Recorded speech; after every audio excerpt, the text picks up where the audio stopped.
பாஸ்கா பெருவிழா புதன்கிழமை. முதல் வாசகம். என்னிடம் உள்ளதை உமக்கு கொடுக்கிறேன். இயேசு கிறிஸ்துவின் பெயரால் எழுந்து நடந்திடும். திருத்தூதர் பணிகள் நூலிலிருந்து வாசகம். அதிகாரம் 3, இறைவசனங்கள் 1 முதல் 10 வரை. ஒரு நாள் இறைவேண்டல் செய்யும் நேரமாகிய பிற்பகல் 3 மணிக்கு பேதுருவும் யோவானும் கோவிலுக்கு சென்றனர். அப்பொழுது பிறவியிலேயே கால் ஊனமுற்றிருந்த ஒருவரை சிலர் சுமந்து கொண்டு வந்தனர். கோவிலுக்குள் செல்பவரிடம் பிச்சை கேட்பதற்காக அவரை நாள்தோறும் கோவிலின் அழகுவாயில் என்னும் இடத்தில் வைப்பர். அவர் கோவிலுக்குள் சென்று கொண்டிருந்த பேதுருவையும் யோவானையும் கண்டு பிச்சை கேட்டார். பேதுருவும் யோவானும் அவரை உற்று பார்த்து, எங்களை பார் என்று கூறினர். அவர் ஏதாவது கிடைக்கும் என்ற எதிர்பார்ப்புடன் அவர்களை ஆவலுடன் நோக்கினர். பேதுரு அவரிடம், வெள்ளியும் பொன்னும் என்னிடம் இல்லை, என்னிடம் உள்ளதை உமக்கு கொடுக்கிறேன். நாசரேத்து இயேசு கிறிஸ்துவின் பெயரால் எழுந்து நடந்திடும் என்று கூறி அவரது வலக்கையை பற்றி பிடித்து தூக்கிவிட்டார். உடனே அவரது காலடிகளும் கணுக்கால்களும் வலுவடைந்தன. அவர் குதித்தெழுந்து நடக்கத் தொடங்கினார். துள்ளி நடந்து கடவுளை போற்றியவாறே அவர்களோடு கோவிலுக்குள் சென்றார். அவர் நடப்பதையும் கடவுளை போற்றுவதையும் மக்கள் அனைவரும் கண்டனர். அவர்கள் எல்லாரும் கோவிலின் அழகு வாயில் அருகே பிச்சை கேட்டுக்கொண்டிருந்தவர் இவரே என்று அறிந்து கொண்டனர். நடந்ததை பார்த்து திகைப்பு மிகுந்தவராய் மெய்மறந்து நின்றனர். ஆண்டவரின் அருள்வாக்கு. இறைவா உமக்கு நன்றி. பதிலுரை பாடல். பல்லவி. ஆண்டவரை தேடுவோரின் இதயம் அக்களிப்பதாக. ஆண்டவருக்கு நன்றி செலுத்துங்கள், அவர்தம் பெயரை சொல்லி வழிபடுங்கள், அவர்தம் செயல்களை மக்களினங்கள் அறியச் செய்யுங்கள். அவருக்கு பாடல் பாடுங்கள், அவரை புகழ்ந்து ஏத்துங்கள், அவர்தம் வியத்தகு செயல்கள் அனைத்தையும் எடுத்துரையுங்கள். பல்லவி. ஆண்டவரை தேடுவோரின் இதயம் அக்களிப்பதாக. அவர் தம் திருப்பெயரை மாட்சிப்படுத்துங்கள். ஆண்டவரை தேடுவோரின் இதயம் அக்களிப்பதாக. ஆண்டவரையும் அவரது ஆற்றலையும் தேடுங்கள், அவரது திருமுகத்தை இடையராது நாடுங்கள். பல்லவி.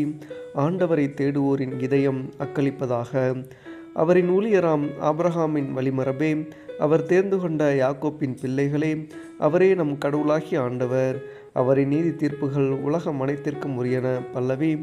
ஆண்டவரை தேடுவோரின் இதயம் அக்களிப்பதாக. அவர் தமது உடன்படிக்கையை என்றென்றும் நினைவில் கொள்கின்றார்.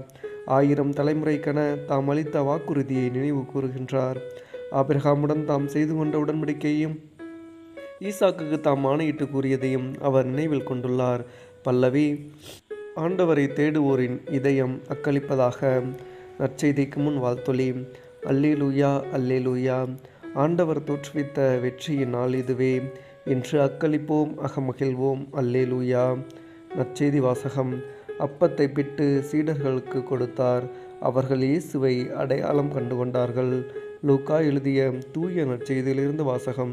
அதிகாரம் 24, இறைவார்த்தைகள் 13 முதல் 35 வரை. வாரத்தின் முதல் நாள் சீடர்கள் இருவர் எருசலேமிலிருந்து ஏறத்தாழ 11 கிலோமீட்டர் தொலையிலுள்ள ஒரு ஊருக்கு சென்று கொண்டிருந்தனர். அவ்வூரின் பெயர் எம்மாவு. அவர்கள் இந்நிகழ்ச்சிகள் அனைத்தையும் குறித்து ஒருவரோடு ஒருவர் உரையாடி கொண்டே சென்றார்கள். இப்படி அவர்கள் உரையாடி கொண்டும் வினவி கொண்டும் சென்றபோது இயேசு நெருங்கி வந்து அவர்களோடு நடந்து சென்றார். ஆனால் அவர் யார் என்று அறிந்து உணர முடியாதவாறு அவர்கள் கண்கள் மறைக்கப்பட்டிருந்தன.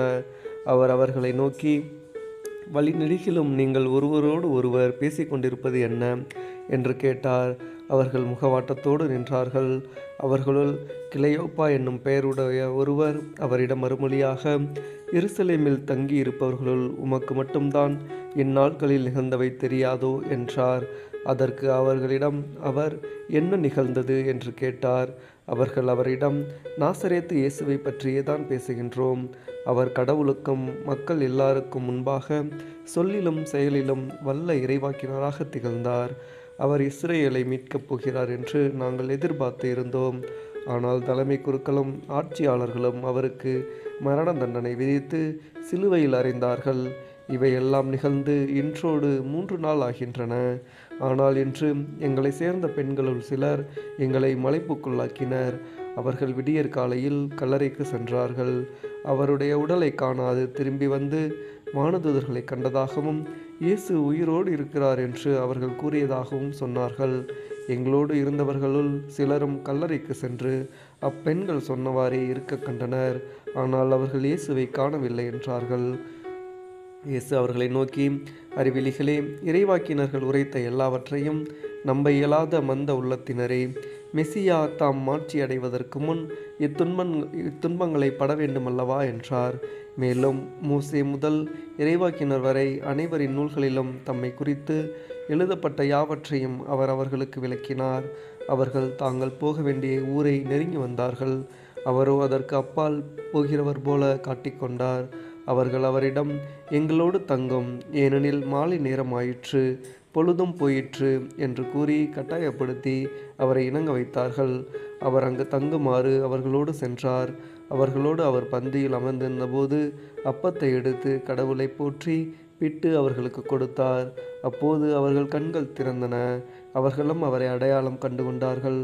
உடனே அவர்களிடமிருந்து மறைந்து போனார். அப்போது அவர்கள் ஒருவரை ஒருவர் நோக்கி, வழியிலே அவர் நம்மோடு பேசி மறைநூலை விளக்கும்போது நம் உள்ளம் பற்றி எரியவில்லையா என்று பேசிக்கொண்டார்கள். அந்நேரமே அவர்கள் புறப்பட்டு எருசலேமுக்கு திரும்பி போனார்கள். அங்கே 11 அவர்களோடு இருந்தவர்களும் குழுமியிருக்க கண்டார்கள்.